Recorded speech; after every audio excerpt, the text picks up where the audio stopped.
Level 1 Phishing Emails. Phishing is the most basic cyber attack. Attackers send fake emails pretending to be legitimate companies to trick you into clicking malicious links or downloading infected attachments. These emails often claim your account has been compromised, or you've won something. No technical skill is required. Attackers buy email lists and use pre-made templates. Billions of phishing emails are sent daily. Most get caught by spam filters, but enough succeed to make it profitable. Level 2 Malware and Viruses. Malware includes viruses, trojans, worms, and spyware that infect your computer. Viruses attach to files and spread when you share them. Trojans disguise themselves as legitimate software. Worms replicate and spread automatically across networks. Spyware monitors your activity and steals data. Basic malware can be created with readily available tools. Antivirus software catches most common malware, but new variants appear constantly. Level 3 Ransomware. Ransomware encrypts your files and demands payment to decrypt them. Attackers typically demand cryptocurrency to avoid tracing. WannaCry in 2017 infected over 200,000 computers across 150 countries, encrypting files and demanding Bitcoin. Colonial Pipeline in 2021 paid $4.4 million after ransomware shut down their fuel pipeline. Ransomware as a service lets non-technical criminals rent ransomware tools from developers. Hospitals, schools, and businesses are frequent targets because they need their data immediately. Level 4 SQL. Injection. SQL injection exploits poorly coded websites by inserting malicious database commands into input fields. If a website doesn't properly validate user input, attackers can extract entire databases, modify records, or delete data. The attack requires understanding of SQL database language, but isn't extremely difficult. Automated tools scan websites for SQL injection vulnerabilities. Major companies have lost millions of customer records through SQL injection. Proper input validation and parameterized queries prevent these attacks. Level 5 DDoS attacks. Distributed denial of service attacks overwhelm websites or servers with massive amounts of traffic, making them unavailable to legitimate users. Attackers use botnets, networks of infected computers controlled remotely, to generate traffic. Mirai Botnet in 2016 used IoT devices like cameras and routers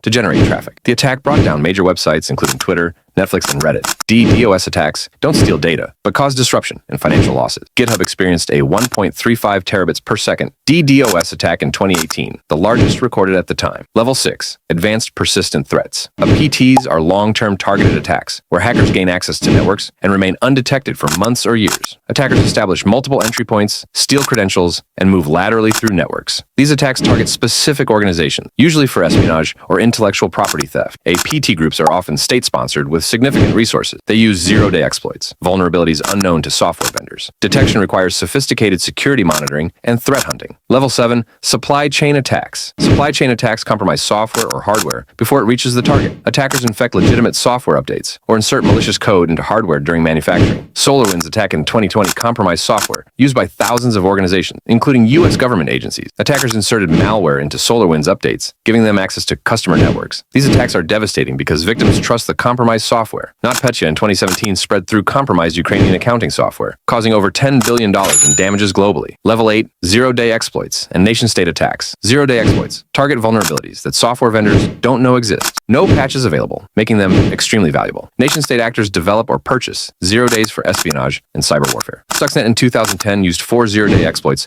to sabotage Iranian nuclear centrifuges. The worm was so sophisticated it's attributed to U.S. and Israeli intelligence agencies. These attacks require teams of expert hackers, significant funding, and months or years of development. Commercial companies like NSO Group sell zero-day exploits to governments for millions of dollars. Level 9 Critical infrastructure attacks. Attacks on critical infrastructure target power grids, water systems, transportation, and communication networks. Ukraine's power grid was attacked in 2015 and 2016, leaving hundreds of thousands without electricity. Attackers compromised industrial control systems and opened circuit breakers remotely. These attacks can cause physical damage and endanger lives. Industrial control systems often run outdated software and lack security measures. Attacking infrastructure requires understanding of specialized systems beyond typical IT networks. Level 10 Cyber warfare and coordinated campaigns. Full-scale cyber warfare involves coordinated attacks across multiple vectors simultaneously. Russia's attacks on Estonia in 2007 targeted government, banking, and media websites. The attacks paralyzed the country for weeks. Russia's attacks during the 2022 Ukraine invasion combined infrastructure sabotage, propaganda, GPS jamming, and communications disruption. These campaigns involve intelligence agencies, military units, and criminal groups working together. Attacks are coordinated with physical military operations. The goal is destabilizing entire nations rather than individual targets. Bonus, social engineering, and human exploitation. Social engineering deserves special mention because it bypasses technical defenses by